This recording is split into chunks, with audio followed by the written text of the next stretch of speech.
The Samsung Galaxy A51 was one of Samsung's biggest mid-range entries for 2020. It marked the first time Samsung's S series has been available in the US, arriving as an affordable option for people who want a Samsung smartphone but don't want to pay $1,000 to get one. With so much competition in the mid-range, is it a good option for the price? The Samsung Galaxy A51 is made of a material Samsung calls Glastic. This gives it a higher quality feel than pure plastic phones, but it definitely doesn't feel as premium as something like the Samsung Galaxy S21 series. It's still plastic after all, though I didn't mind it nearly as much as the plastic on other phones in this price range. The phone is smooth but not slippery, and fairly light at just 158 g. For comparison, the OnePlus 9 Pro weighs 197 grams.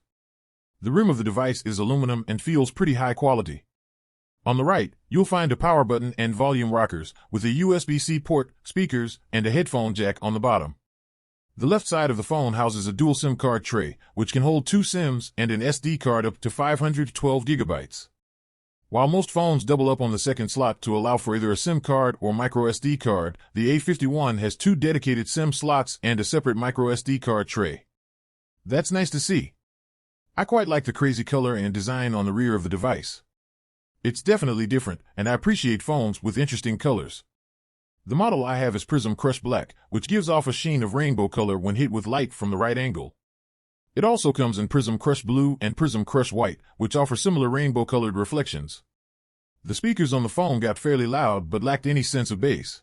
For a sub-$400 phone, the Samsung Galaxy A51 has a surprisingly good display.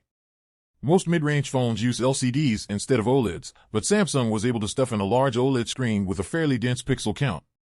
This is a 1080p screen. Considering most high-end phones come in 1080p mode by default, this didn't bother me. Colors were punchy and bright, which is common for Samsung panels.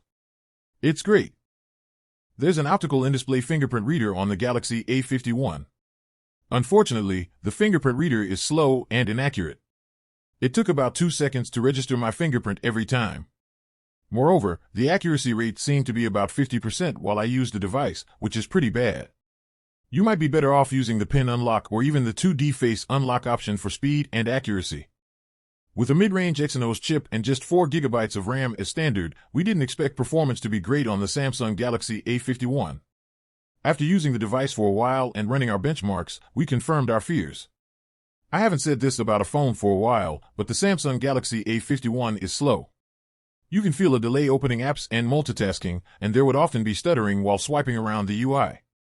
The phone used 1.9 GB of the 4 GB of available RAM even with all apps closed, which is a pretty bad sign. In our testing, we concluded that modern versions of Android need about 6 GB of RAM to run smoothly, and that was verified by this device. In benchmarks, we saw a similar story. The phone lagged behind a majority of devices in our testing. It's fallen even further behind the rest of the mid-range since launch, with Snapdragon 700 series phones far outperforming the Galaxy A51's Exynos processor. The Samsung Galaxy A51 has a fairly large 4000 mAh battery. With a low-powered CPU and a small amount of RAM, you'd hope the device would get killer battery life. And honestly, it wasn't bad, but it wasn't as great as it should have been. The phone lasted about 29 hours, from 8 a.m. one day to 1 p.m. the next day. This certainly isn't as good as phones with much bigger batteries, but I'm glad it can at least last a full day. I got about 4.5 hours of screen-on time on this device. The A51 supports 15W charging, which isn't the fastest. Considering the original Google Pixel supported 18W charging in 2016, this feels a bit sluggish for 2020. Samsung's flagship Galaxy S20 devices charge at 25W by default these days, so I would have liked to see 18W at the minimum on the Galaxy A51. For a sub-$400 phone, the Galaxy A51 has some decent cameras and quite a few of them to boot. There's a main 48MP sensor that bends down to 12MP images, as well as wide-angle and macro lenses, a depth sensor, and a 32MP front-facing camera. Dynamic range seemed good on this camera set, though it did feel like the photos were a bit underexposed, probably to avoid blowing out highlights. That being said, some camera systems can force the shadows up too much for the sake of dynamic range, which produces an annoying gray haze in the shadows. Samsung phones have traditionally done this, so I was pleasantly surprised to see the A51 did not.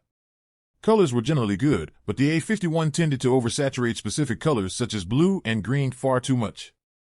This is likely to make the sky and plants pop, but it made some images look a bit cartoony.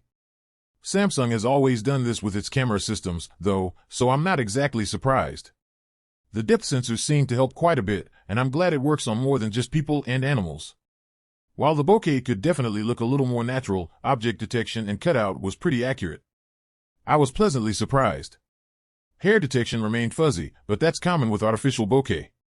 This mode also tended to soften skin more than I would like. The selfie camera was quite good as well, with decent dynamic range and color. Sharpness was pretty good, though it still oversaturated colors like green and blue.